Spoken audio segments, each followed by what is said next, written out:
Hello everyone, let's study about reflecting telescope.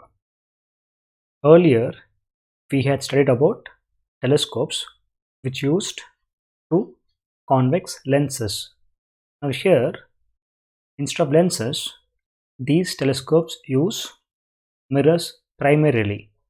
This is because there are some problems while using lenses.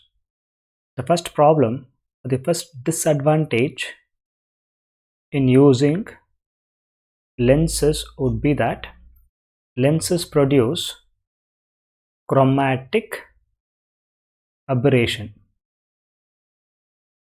Now aberration means some kind of a distortion. To understand this, for example, imagine that we take a convex lens and imagine that if white light falls on it, I'm using yellow color here, but think of this as white light. What will happen is these colors would split up, and what we expect is that the image should have a given single focus like here. But instead of this, if you use a light which has many colors on top of it, I superimpose here red color and then a blue color superimposed and then a green. All this is superimposed on a given source. What happens here is there are different amount of deviations. So red will form image somewhere here, green will be somewhere here, and then blue somewhere like this. So even though we have single source of light, what we get is a condition where the image is extended. Here it is not a point image. Now this is called as chromatic aberration, that the color splits up. This is not a good image because we want a focused image. Next thing is called as spherical aberration. This happens because of the spherical nature of the lens. That is, if you have, for example, a lens like this. Now do understand that if you want to get a better focus, if you want to have a better focal length, we should use a lens which has bigger apertures, something of this kind. If you use a lens which has bigger apertures, and what will happen is if you take few light rays, a light ray here which are parallel to each other as given here, and what happens is these light rays after refraction, we assume that or we presume that these should meet at the given point called as focus. But what happens here is, if you observe carefully, the lenses travel different distances. This lens travel more distance, this light ray travels more distance here, this less distance, and this less distance, because of which the image here is again spread out.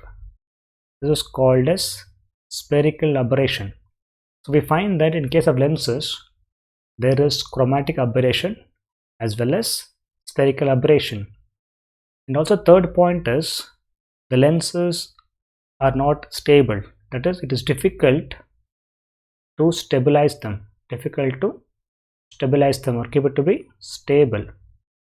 Now to overcome these problems, if you use a bigger focal length, we get these kind of problems also. So to avoid these kind of aberrations, we use mirrors where it is reflection, not refraction. The problem here is because of refraction only. So to overcome this problem, we use mirrors.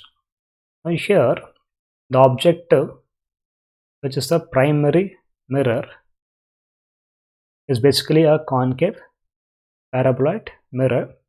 Again, don't go into its detail, just think it's a mirror which is like a spherical shape. Now this acts like the objective. We have a tube through which light ray enters, as given here. Light ray falls on this concave paraboloid mirror or just primary mirror, and light reflects and light goes back like this. Now here we need to get the light out of the tube because the eyepiece is somewhere here.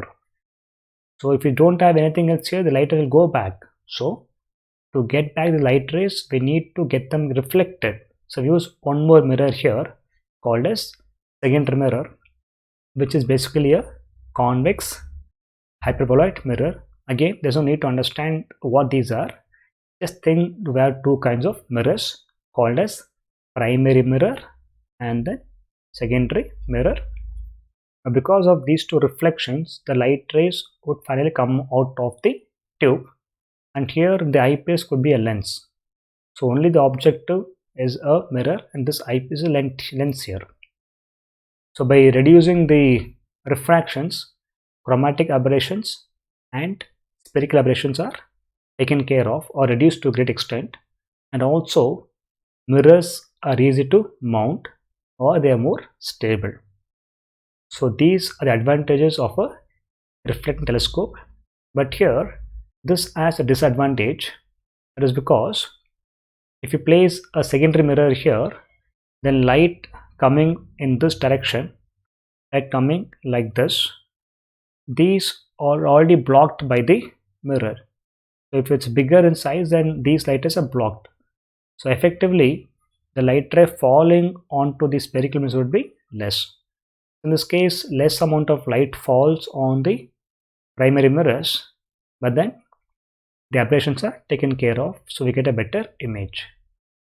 One such example or one such name is called as Cassegrain reflecting telescope.